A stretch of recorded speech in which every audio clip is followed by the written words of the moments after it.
우리는 이런 절망과 같은 상황 속에서도 우리 하나님은 오늘 이 말씀을 통해 새빛 성도들에게 일어날 수 있도록 말씀을 통해 여러분을 축복하십니다. 여러분에게 절망적인 상황은 어떤 때가 있었습니까? 혹시 매일매일이 그러신 건 아니죠? 믿음의 성도에게도 인생의 풍랑은 존재합니다. 재정적인 문제가 그럴 수 있고 이 땅에 살아야 하기 때문에 신뢰하며 또 관계하기 때문에 신뢰하며 믿던 사람들의 관계가 깨어질 때가 있습니다.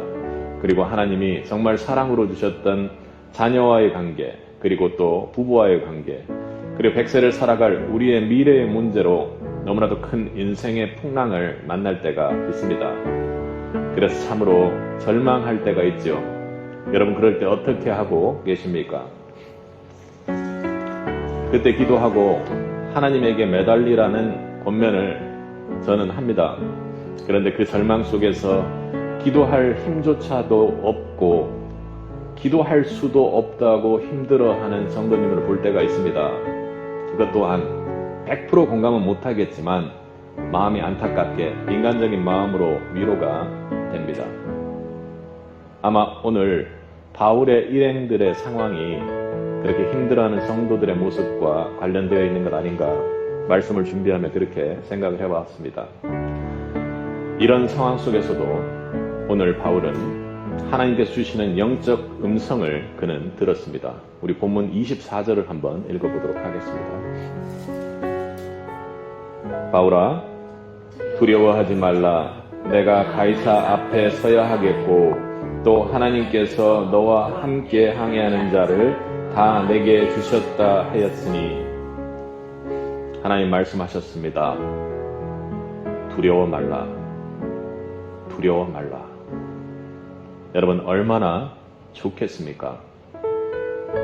이 어려운 절망과 그 풍랑이 나타날 때 하나님께서 그 사자를 보내줘서 두려워 말라 내 아들아, 두려워 말라 내 딸아 이렇게 말씀해 주신다면 얼마나 좋을까요? 여러분에게 이런 은혜가 있습니까? 여러분 그런데 중요한 것은 우리에게도 이런 음성이 들리느냐가 가장 중요한 문제가 아니겠습니까? 바울은 유대인들에게 고초를 당하는 그 상황 속에서도 고린도에서 엎드려 떨 때도 소아시아에서 복음을 전하려 할 때도 하나님께서 나타나셔서 각양각색으로 길을 인도하시고 엎드려 있는 바울을 위로하시며 힘을 주어 일어나게 하셨습니다. 말씀을 그렇게 음성으로 전해주셨습니다. 여러분 이것이 어떻게 가능할까요? 어떻게 가능할까요? 그것은 바울이 언제나 하나님과 깊은 영적 교제가 있었다라는 점입니다. 그러나 그렇게 언제나 바울이 하나님과 영적 교제를 할 수 있는 이유가 여러분 23절을 보면 나타나 있습니다. 한번 읽어보도록 하겠습니다. 내가 속한 바 곧 내가 섬기는 하나님의 사자가 어젯밤에 내 곁에서 말하되. 바울은 자신을 어떤 사람이라고 표현합니까? 하나님께 속한 바 이렇게 이야기를 합니다. 자신에 대해서 하나님께 속한 사람이라고 이야기를 하고 있습니다. 여러분 하나님께 속했다는 게 무엇입니까? 내 삶의 전 영역, 그 모든 것이 하나님 안에 있다는 것입니다. 저를 보시죠. 저의 모습에서 이 손이 있다면 이 손 안에 주먹이 이렇게 들어가는 것처럼 이 손이 하나님이라면 바울은 이렇게 하나님께 속한 바 되었다는 것입니다. 그러니까 삶의 모든 영역, 큰 일이건 작은 일이건 그가 숨쉬는 하나하나까지도 모든 것이 하나님께 속해 있다라고 지금 이야기하고 있는 것입니다. 삶의 영역에 주인이 하나님인 것입니다. 그것만으로도 그 언어만으로도 부족한 상황이 하나님께 속한 바 되었다는 것입니다. 바울은 자신의 삶의 모든 문제의 결정권을 하나님이 가지고 계신 사람입니다. 여러분 자신의 삶의 모든 문제를 가지고 있다면요, 그의 살고 죽는 것 참으로 중요한 문제입니다. 그것에 대해서 하나님께서 결정권을 가지고 있다라는 것입니다. 여러분 어떻게 바울처럼 이렇게 하나님께 속합니까? 구체적인 삶 속에서는 다른 형태의 모습으로 나타난다는 거 여러분 꼭 기억하셔야 합니다. 23절 하반절을 보면 바울이 어떻게 얘기합니까? 어젯밤에 하나님의 사자가 내 곁에 서서 말했다고 합니다. 언제요? 어젯밤에. 밤에만 나타나는 것이 아니라 정말 풍랑이 나타나고 해도 별도 아무것도 보이지 않고 오로지 죽음에 대한 두려움만 있는 그곳, 그리고 몇백 명의 사람들이 함께 타고 있었음에도 그 자연의 풍랑 앞에서 어떠한 것도 할 수 없는 그 죽음의 두려움 앞에 그 밤에 칠흑 같은 어둠 속에서 바울은 무엇을 하고 있었습니까? 기도를 하고 있었습니다.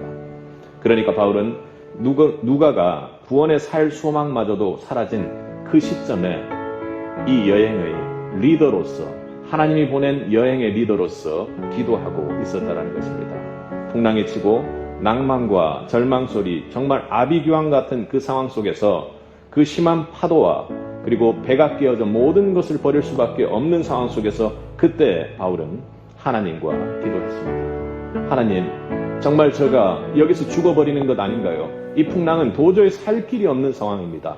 여기 있는 모든 사람들도 곧 죽게 되었습니다. 주님께서는 분명히 나에게 로마로 가야 한다고 그렇게 말씀하셨는데 제가 여기서 죽어버리면, 이 광풍 속에서 죽어버리면 아무것도 소용이 없지 않습니까? 대체 하나님의 뜻이 무엇입니까? 하고 그렇게 간절히 기도했을 것입니다. 그 어떤 사람도 구원을 소망하지 못할 때 바울은 하나님을 생각했습니다. 그 죽음의 끝에서 기도하며 단독자로 하나님을 만나고 그 하나님 앞에 섰던 것입니다. 간절히 기도했고 하나님의 사자가 하나님의 음성을 그에게 들려주었습니다. 여러분, 인생의 풍랑은 우리 성도를 기도하게 합니다. 인생의 풍랑 중에 하는 기도는 하나님의 음성을 세밀하고 분명하게 듣는 가장 성능 좋은 이어폰입니다. 여러분, 선교의 비전을 가지고 있는 한 성도가 선교의 비전 때문에 여러 가지 일들을 하고 있었습니다. 그런데 마음속에는 여전히 선교의 비전 가운데로 나아가고자 하는 적극적인 의사표시를 하지 못하고 있었습니다. 하나님께서는요, 그 선교의 비전을 가진 사업가를 항상 힘들게 했습니다. 돈으로, 그리고 여러 가지 문제로 사업을 하면서 여러 가지 문제를 일으켰습니다. 그리고 그 사업의 문제를 가지고 또 기도를 하면 그 사업의 문제가 딱 해결될 수 있도록 해주셨습니다. 그리고 금전적으로, 재정적으로 사업에 문제가 생기면 어떻게 했겠습니까? 당연히 하나님을 믿는 사람이니까, 그래도 선교의 비전을 가지고 있는 사람이니까 기도했습니다. 그런데 어떻게 해요? 그 문제를 하나님이 딱 해결을 해주십니다. 여러분, 어떤 생각이 드세요? 하나님이 그 성도를 사랑하셔서 그 성도가 기도하고 있는 것을 응답해서 그 문제를 해결해 주셨다고 생각하십니까? 하나님이 정말로 그 성도를 사업으로 사랑하신다면 어떻게 하겠습니까? 그냥 돈으로 해줄 수 있는 모든 축복을 다 부어주시지 않겠습니까? 완전히 부어주셔서 넘치도록 만드셔서, 그죠? 행복과 축복을 느끼고 그 사업으로 하나님께 영광 돌릴 수 있도록 그렇게 만들지 않겠습니까? 그런데 그렇게 하지 않았습니다. 그분께는. 무엇을 깨달아야 됩니까? 아, 하나님이 부르시는구나. 성도를 살리기 위해서 뭔가 100만 원의 문제가 생기면 하나님이 100만 원이 없으셔서 100만 원만 해결해 주시겠습니까?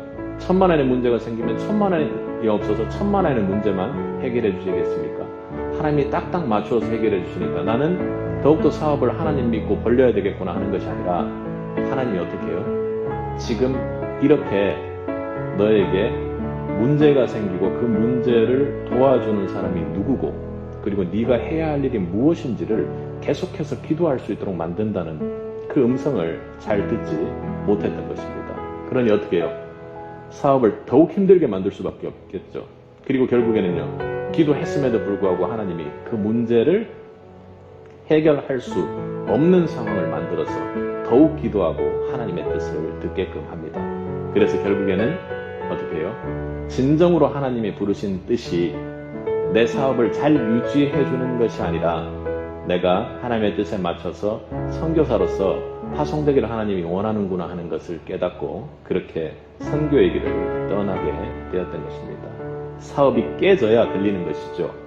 내 몸이 병이 나고 내 몸이 힘들어서 그렇게 해서 한계 상황에 다 다를 때까지 우리는 기다립니다. 그런데요, 여러분, 바울처럼 풍랑 속에서도 이렇게 기도한다라는 것 정말 쉬운 일은 아닙니다. 여러분 다 압니다. 정말로 바울 믿음이 어찌 그럴 수 있나 사실은 솔직히 신기합니다. 이 어려운 상황, 죽음 앞에서 여러분 기도할 것이 밖에 없겠다라는 걸 알지만 실제로 여러분들이 어려운 풍랑들을 경험해보면 실제로 그리고 내 몸이 내 육신이 힘들고 내 몸이 지치고 이럴 때 정말로 쉽게 기도하는 것 그거 쉽지 않습니다. 조금만 풍랑이 오고 어려워도 뒤로 뒤집어져서 기도를 내려놓는 우리의 기도를 오늘 바울의 기도가 돌아보게 하는 것입니다. 그 밤 풍랑 속 강구했던 바울의 절규 그 기도 그 바울의 기도가 우리의 기도가 되기를 도전받습니다. 우리가 인생의 풍랑이 올 때 끝까지 하나님 앞에 기도하는 하나님께 속한 자가 되기 위해서는 인생의 잔잔한 항해 가운데 기도로 예비해야 한다는 것을 기억해야 합니다. 풍랑 속에서 기도하는 것 다 합니다. 풍랑 속에서 기도할 때 기도할 힘이 없어서 뒤로 나자빠지는 것 우리가 다 알고 있습니다. 그러나 잔잔한 항해 속에서 기도로 인생의 풍랑이 올 때 우리가 기도할 수 있는 힘을 기르는 그 능력은 우리가 지금 현재 신앙으로 준비해야 하는 것입니다. 여러분 아이들을 가르쳐보면 가장 가르치기가 힘든 것 특히나 수학을 가르쳐보면 가장 가르치기 힘든 상황이 어떤 상황인지 아십니까? 아무리 마음을 먹었다 하더라도 중학교 그리고 초등학교 고학년에서 공부를 전혀 하지 않은 상태에서 고등학교에 와서 공부를 하겠다고 마음먹은 학생들 가르치기가 너무나 힘듭니다. 왜 그렇습니까? 기본적으로 연산이 안 돼 있기 때문입니다. 복잡한 계산을 하고 수학을 해야 되는데 사칙연산과 분수계산조차도 안 돼 있는 그런 아이들을 보면 어떻게 해요? 다시 처음부터 기본 베이스 초등학교부터 가르쳐야 되는데 초등학생들 공부를 열어놓고 하라고 하면 쉽게 하기가 힘든 것입니다. 여러분 제가 왜 그 얘기를 하는지 아시겠죠? 여러분 인생의 풍랑이 잔잔할 때 여러분의 기도의 근육과 실력을 키워야 합니다. 그래야 진정으로 인생의 풍랑이 나를 닥칠 때 여러분 기도의 실력이 나오는 것입니다. 제가 여러분에게 항상 기도하고 말씀으로 함께 하라고 이야기를 많이 합니다. 말씀이 부족한 사람들 말씀을 요약하고 듣고 계속해서 반복하라고 이야기합니다. 수십 번 반복해서 말씀을 들어보라. 말씀을 더욱 사모하라. 각자의 사역, 사단의 공격이 올 때 더욱 기도의 시간을 늘려나가야 한다고 합니다. 기도의 내용도 중요하지만 꾸준히 계속 잔잔한 인생의 항해 속에서 꾸준히 계속 기도하며 주님과 교제하는 것이 너무나도 중요합니다. 왜 그렇게 말씀드리나요? 여러분도 잘 아실 겁니다. 인생의 큰 풍랑과 그 언덕 속에서 그때 기도합니다. 도와달라고 기도하죠. 간절히 기도한다고 합니다. 그런데요, 답이 없습니다. 답이 없어요. 없을 수밖에 없습니다. 앞서 연산이 안 되는 친구가 고등학교에 미적분을 공부하며 문제를 풀어내는 것처럼 하나님의 응답이 없으신 건가요? 아니요. 분명한 답은 있습니다. 하나님은 응답하고 계십니다. 하지만 그 음성을 우리가 들을 수 있는 근력과 기도의 청력이 없는 것이죠. 하나님의 뜻을 주셔도 알아들을 수가 없는 것입니다. 하나님께 속하지 않는 자, 밖에 있는 자는 들을 수가 없는 것이죠. 하나님께 기도하는 것은 잠깐만 가지는 정말 즐기기 위해서 가지는 감정적인 만남, 순간적인 감정 교제를 통해서 일어나는 일이 아닙니다. 쉬지 않고 영원한 생명의 신분을 가지고 우리가 온 전신을 다해, 온 영혼을 다해 그분과 교제해야 하는 것입니다. 그래야 그분의 뜻을 알고, 그분의 기쁨을 알고, 그분의 감정을 알고, 그분과 함께 교제하게 되는 것이죠. 여러분, 영원한 주님과의 교제가 단 며칠 즐기는 그런 힘써 내 몸으로 즐기는 그런 기도가 되어서는 안 될 것입니다. 평소에 기도하고 말씀 묵상하지 않고서는 결정적인 순간에 이것이 하나님의 음성인지 아닌지 헷갈려서 들을 수가 없을걸요. 왜요? 결정적인 순간에 제대로 된 기도를 할 수 없을 것이기 때문입니다. 결정적인 순간에 하나님과 교제하는 기도가 무엇인지 절대로 우리가 생각하고 애쓴다고 해서 되는 것이 아니기 때문입니다. 여러분이 기도하지 않는다면 죽음 앞에, 이런 인생의 풍랑 앞에 모든 사람들이 두려워 떨고 있는 것처럼 사단은 그렇게 사람을 조종할 것입니다. 신이 나서 조종할 것이죠. 두려움과 절망에 영원히 빠져나오지 못하도록 말입니다. 그리고 죽음을 선택하고 정말로 감정적인 황당한 그런 행동들을 하게끔 만드는 것이죠. 다시는 성도로서 돌아오지 못하고 하나님께 속한 자로 돌아오지 못하도록 말입니다. 우리에게 기도와 하나님의 영적 교제가 지속적으로 일어나지 않으면 여러분 듣지 못합니다. 오늘 백부장에게도 10절을 보면 바울이 먼저 이 풍랑을 피하도록 하나님의 말씀을 영적으로 전하지만 백부장이 어떻게 해요? 11절에 뭐라고 이야기합니까? 백부장이 선장과 선주의 말을 바울의 말보다 더 믿더라라고 특히 그렇게 표현하고 있지 않습니까? 누구의 말을요? 사람들의 말, 그리고 선장과 선주의 말을 믿는 것입니다. 오늘의 백부장처럼 하나님의 영적 지도자를 통해 여러분에게 말씀을 주어도 알아듣지 못합니다. 설교를 통해 말씀을 통해 해도 이것이 내 말씀인지 지금 현재 필요한 말씀인지를 실제로 적용할 수 있는 기도의 능력이 없다라는 것이죠. 여러분, 성도는 완전한 해결자의 음성을 분명하게 듣는 자입니다. 그런 사람이 성도입니다.